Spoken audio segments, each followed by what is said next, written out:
Welcome friends. तो आज हम 10th क्लास का एक्सरसाइज 3.5 का क्वेश्चन नंबर 4 सॉल्व करेंगे, वर्ड्स प्रॉब्लम। तो क्वेश्चन नंबर 1 हमें गिवन है, a parts of monthly hostel charge is fixed and the remaining depend on the number of days one has taken food in the mess. When a students a takes food for 20 days, she has to pay 1000 rupees as hostel charge, whereas a student B who take food for 26 days pay 1180 rupees as hostel charge. Find fixed charge and the cost of food per days. यहाँ पे हमें question ऐसा दिया गया है कि एक hostel में दो स्टूडेंट्स है ए एंड बी। अगर स्टूडेंट्स ए 20 डेज उस हॉस्टल में फूड टेक कर रहा है, दैट मीन्स उसे 1000 रुपीज़ पे करना पड़ रहा है। अगर वही स्टूडेंट्स बी 26 डेज टेक कर रहा है फूड, तो उसे 1180 रुपीज़ पे करना पड़ रहा है। अब यहाँ पे एक हॉस्टल चार्ज में कुछ चार्ज फिक्स्ड है, कुछ चार्जेस है पर डे के अकॉर्डिंग में है। तो यहाँ पर हमें जो फिक्स चार्ज और फाइन करना है उसी को हम सपोज कर लेते हैं। तो let fix charge of food is x rupees and the cost of food per days is y rupees, right. x rupees हो गया फिक्स चार्ज, यानी अगर वो एक दिन खाएगा तो भी उसे x रुपीज़ तो पे करना ही है, और पर डे के हिसाब से उसे और एक्स्ट्रा पे करना है, राइट। तो यहाँ पे फिक्स चार्ज को हमने x ले लिया और फूड चार्ज को per day cost of food first per day के जो कॉस्ट है वो हमने y सपोज कर लिया। अब अगर हम अकॉर्डिंग टू फर्स्ट कंडीशन लेते हैं तो फर्स्ट कंडीशन में क्या दिया गया हमें 20 डेज मतलब हो गया, अगर एक दिन का चार्जेस y रुपीज़ है तो 20 डेज का कितना हो जाएगा 20y, right. And fix charge उसे x पे करना पड़ रहा है, तो टोटल मिला के उसे कितना पे करना पड़ रहा है 1000। So according to first condition x plus 20y is equal to 1000, right. This is equation number 2। Second condition की अगर हम बात करें स्टूडेंट्स बी के लिए, तो यहाँ पर ये 26 डेज है, 26 डेज, तो पर डे अगर y है तो 26 डेज का 26y हो जाएगा और फिक्स चार्ज x है, तो x plus 26y is equal to 1180 rupees. ये हो गया इक्वेशन नंबर 2। अब इसे हम सॉल्व कर देते हैं by cross multiplication method. Cross multiplication method के लिए पहले हमें क्या करना पड़ता है, जो भी नंबर्स होते हैं उनको एक साइड में लेते हैं हम इक्वल टू 0 लेकर। तो यहाँ पे हमने ये फर्स्ट इक्वेशन हमारा हो गया x plus 20y minus 100 and x plus 26y minus 1180 is equal to 0। So first is x, y and 1, and x को अगर हम हाइड करते हैं तो हमें फाइंड हो जाएगा 20 एंड 26 और माइनस 1000 एंड माइनस 1180, राइट। अगर y को हम हाइड करेंगे तो 1000 and minus 1000 and minus 1180 and 1 and 1 and 1 and 1 and 20 and 26। Cross multiplication कर देते हैं। क्रॉस मल्टीप्लिकेशन करेंगे तो हमें फाइंड हो जाएगा माइनस 23,600 प्लस 26,000। सेकेंड में फाइंड होगा हमें माइनस 1000 प्लस 1180। थर्ड में हमें फाइंड होगा, राइट, 26 माइनस 20। अब इसमें हम इसे सिंप्लीफाई कर देते तो x upon 2400 is equal to 1/6 and y upon 180 is equal to 1/6। इसे सिंप्लीफाई करेंगे तो हमें फाइंड हो गया x की वैल्यू 400 एंड y की वैल्यू 30। दैट मीन्स हुआ fix charge of food is x and x is 400 rupees, right. And cost of food per day is y, then y is equal to 30. So the cost of food per day is 30 rupees, right. Now next question is question number 2. A fraction becomes 1/3 when 1 is subtracted from the numerator and it becomes 1/4 when 8 is added to its denominator and find the fraction। अगर हम बात करें एक fraction की, तो fraction में nominator होता है और डिनोमिनेटर होता है। तो ना तो हमें नोमिनेटर पता है और ना ही डिनोमिनेटर पता है, तो हम नोमिनेटर को x सपोज कर लेते हैं और डिनोमिनेटर को y सपोज कर लेते हैं। तो अगर हम फ्रैक्शन इसका बनाते हैं तो नोमिनेटर अपॉन डिनोमिनेटर हो जाता है, राइट, नोमिनेटर अपॉन डिनोमिनेटर, सो x अपॉन y, राइट। अब हम यहाँ पे फर्स्ट जो कंडीशन हमें दिया गया है कि अगर हम नोमिनेटर में से 1 सब्ट्रैक्ट करते हैं, राइट, तो वो जो फ्रैक्शन है 1/3 बन जाएगा। तो हमारे पास में हमारा फ्रैक्शन है x अपॉन y। अगर हम x अपॉन y, यहाँ पे x नोमिनेटर है, x में से अगर हम 1 माइनस कर देते हैं तो ये 1/3 बन जाएगा। और इसी को हम सिंप्लीफाई कर देते हैं, जिससे हमें फाइंड हो जाएगा 3x - 3 is equal to y।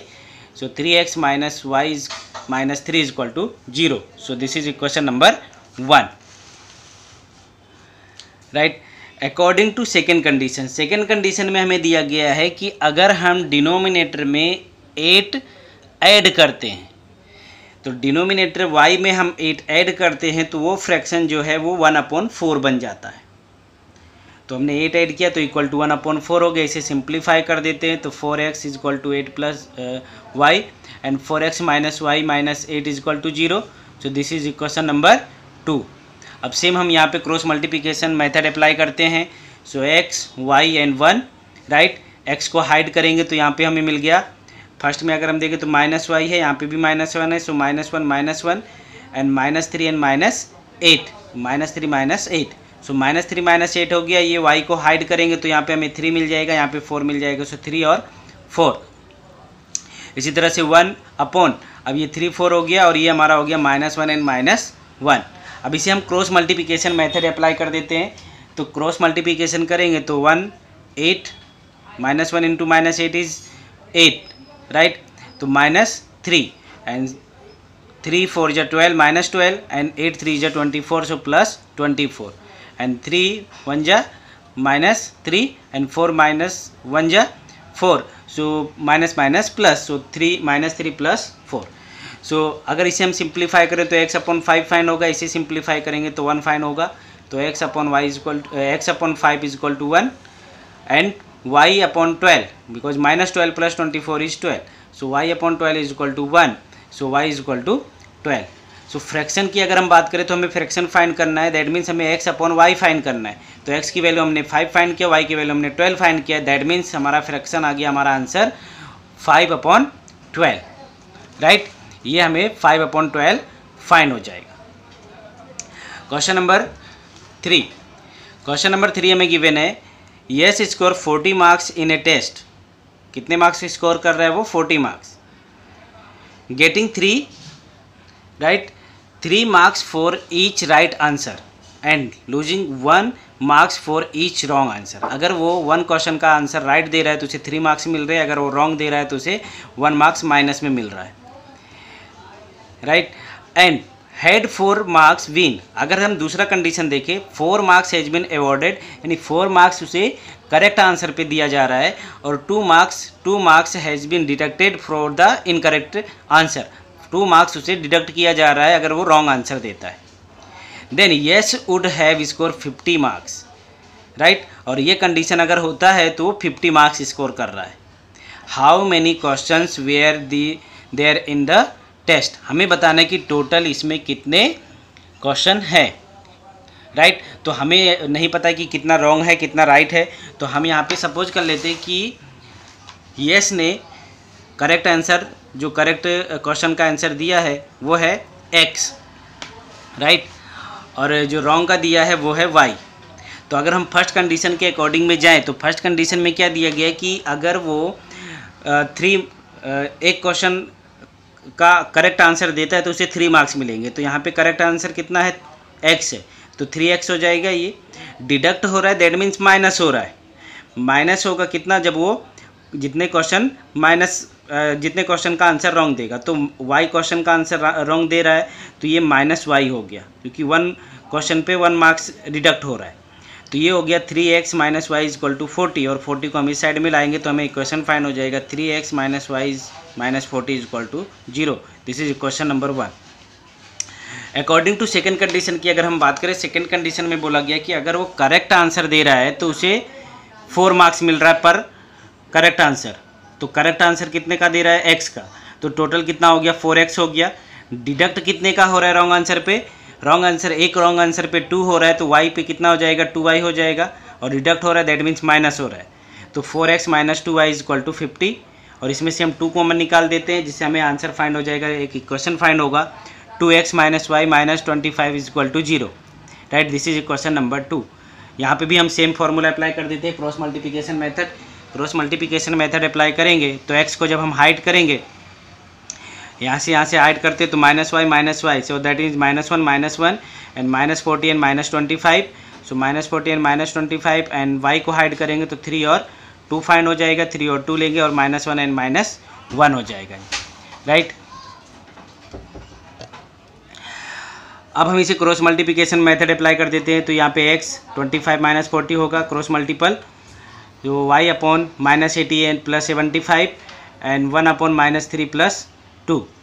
सो अगर इसे हम सिंप्लीफाई करते तो यहाँ से हमें फाइंड हो जाएगा x अपॉन -15 और इक्वल टू, इसे सॉल्व करेंगे तो -1 फाइंड हो जाएगा।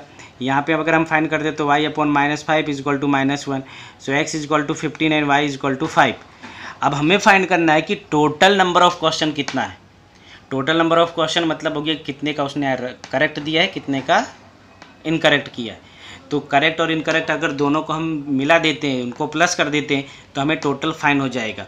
तो करेक्ट कितना था, 15 था, और इनकरेक्ट कितना था, 5 था। तो x plus y is equal to 15 + 5 is equal to 20। So total number of question is 20 questions.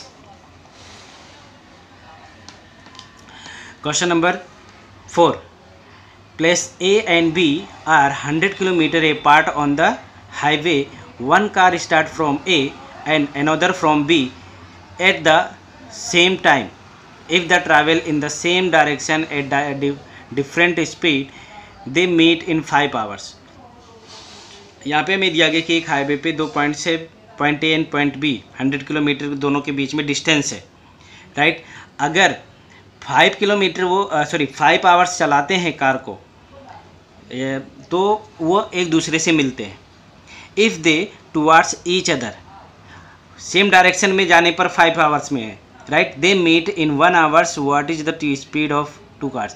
और 1 आवर्स लगता है कि अगर वो आमने सामने यानी अपोजिट डायरेक्शन में आ रहे हैं। तो यहाँ से हम पहले सपोज कर लेते हैं, let speed of car from point A, यानी पॉइंट ए से जो कार चल रहा है उसकी स्पीड है y kilometre per hour, right. Second, हम यहाँ पे दूसरा ले लेते हैं, the speed of car from point B, B से जो कार चल रहा है उसकी स्पीड है y किलोमीटर पर आवर। अब आफ्टर 5 आवर्स के बाद में उसकी जो वो कितना डिस्टेंस कवर किया होगा, राइट। तो distance travelled by car from a, हम क्या करते हैं, स्पीड मल्टीपल बाय, अगर मैं यहाँ पे फॉर्मूला लिखूँ डिस्टेंस का, distance is equal to speed into time. Speed और टाइम का मल्टीप्लिकेशन करो तो डिस्टेंस फाइंड हो जाता है। दैट मीन्स अगर वो कार पॉइंट ए से जो कार चल रहा है उसकी स्पीड x है और वो 5 आवर्स चलेगा तो टोटल डिस्टेंस कितना कवर करेगा, 5x। इसी तरह से अगर y सेकेंड कार का हम लेते हैं, y स्पीड है उसकी और 5 आवर्स के बाद में वो डिस्टेंस कवर करेगा 5y, राइट। अब अगर हम बात करें कि उनके बीच में डिस्टेंस टोटल कितना है, 100 है। ये अगर 5 आवर्स ये चल रहा है और 5 आवर्स ये भी चल रहा है तो दोनों जाके इस पॉइंट पे मिल रहे हैं। दैट मीन्स अगर हम 5x में से 5y को माइनस कर देंगे तो हमें 100 फाइंड हो जाएगा। So according to first condition find हो गया, 5x minus 5y is equal to 100। So इसे सिंप्लीफाई करेंगे तो x minus Y minus 20 is equal to 0। This is question number 1। अगर हम बात करें 1 आवर्स की, 1 आवर्स में उसने कितना डिस्टेंस कवर किया होगा, तो जितना स्पीड था उतना ही करेगा, right. So distance travelled by car from A is x and distance travelled by car from b is y। अब यहाँ पे देखो अपोजिट डायरेक्शन में जा रहे हैं, ये x इस साइड में जा रहा है, y इस साइड में आ रहे हैं। तो यहाँ पे इन दोनों को अगर हम प्लस कर देते हैं तो हमें 100 फाइंड हो जाएगा, राइट। तो इन दोनों को हमने प्लस कर दिया, जिससे हमें फाइंड हो गया x + y = 100। सो इस क्वेश्चन फाइंड हो जाएगा x + y - 100 = 0। That is this is question number 2। Cross multiplication apply करते हैं हम और इसे सॉल्व करते हैं। x, y एंड 1, x को हाइड करेंगे तो -1 1 फाइंड होगा, -20 एंड 100, फिर -20 and 100 1 1 1 1 and -1 and 1। Cross multiple, so 100 + 20 -20 + 100 and 1 + 1. So this equation is solved by simplify. So x upon 120 is equal to 1/2 and y upon 80 so 1/2। और इसे simply हम पाई करेंगे तो हमें फाइंड हो जाएगा x is equal to 60 km/h and y is equal to 40 km/h। सो हमने यहाँ पे सपोज किया था कि जो कार ए पॉइंट से चल रहा है उसका स्पीड x है, तो उसका स्पीड हो गया 60 km/h। जो बी से चल रहा था उसका 40 है, तो सॉरी y सपोज किया है, तो y की वैल्यू हमने 40 फाइंड किया, तो 40 km/h हो गया है। Now last question of this exercise, the area of rectangle get deduct by a square unit if its length reduced by 5 unit and breadth is increased by 3 units. If we increase the length by 3 units and breadth by 2 units, the area increased by 67 square unit. Find the dimension of rectangle। यहाँ पे बोला गया है कि कोई एक rectangle का area हमें दिया गया है, अगर हम उसके लेंथ में 5 रिड्यूस कर दे 5 यूनिट और ब्रेथ में 3 यूनिट्स इंक्रीज कर देते हैं, तो जो एरिया है वो 9, राइट, जो एरिया है वो 9 यूनिट्स स्क्वायर यूनिट, ये 9 यूनिट्स डिक्रीज हो जाएगा, रिड्यूस हो जाएगा। अब अगर हम बात करें सेकेंड कंडीशन की, तो अगर हम लेंथ को इंक्रीज कर देते हैं 3 यूनिट्स के अकॉर्डिंग और ब्रेथ को 2 यूनिट्स के अकॉर्डिंग, राइट, तो हमें जो फाइंड होगा एरिया वो 67, पहले से 67 स्क्वायर यूनिट ज़्यादा हो जाएगा। And find the dimension, dimension means हो गया हमें लेंथ और ब्रेथ फाइंड करना है। चलो स्टार्ट करते हैं हम। तो हमें पता नहीं है कि लेंथ क्या है ब्रेथ क्या है, इसलिए हमने सपोज कर लिया length is x and breadth is y। और किसी भी रेक्टेंगल का एरिया फाइंड करो तो लेंथ इंटू ब्रेथ होता है, दैट मीन्स हमें फाइंड हो गया area is equal to XY। अब फर्स्ट कंडीशन क्या बोल रहा है कि अगर हम लेंथ में से 5 डिक्रीज कर देते हैं और ब्रेथ में 3 इंक्रीज कर देते हैं, तो जो पहले एरिया था वो 9 यूनिट डिक्रीज हो जा रहा है। अब इसे हम सॉल्व कर देंगे, सॉल्व करेंगे तो हमें फाइंड हो जाएगा XY + 3x - 5y - 15 is equal, इसे हम इस साइड में ले आएंगे तो -XY + 9 is equal to 0। XY cancel out हो गया, so 3x - 5y - 6 is equal to 0। This is question number 1। Second condition हमें दिया गया कि अगर हम लेंथ और ब्रेथ दोनों में, लेंथ में 3 यूनिट्स और ब्रेथ में 2 यूनिट्स इंक्रीज करते तो जो पहले एरिया था उसमें 67 इंक्रीज हो जाएगा। तो इसमें भी हम सिंप्लीफाई कर देते, जिससे हमें फाइंड हो गया second equation 2x + 3y - 61 is equal to 0। This is question number 2। अब हम क्रॉस मल्टीप्लिकेशन मेथड अप्लाई कर देंगे।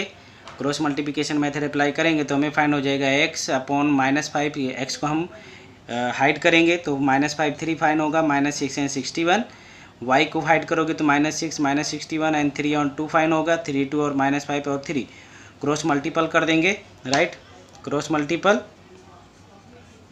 इस तरह से हम क्रॉस मल्टीप्लिकेशन करेंगे तो हमें फाइंड हो जाएगा 300 + 18 एंड -12 + 183 एंड 9 + 10।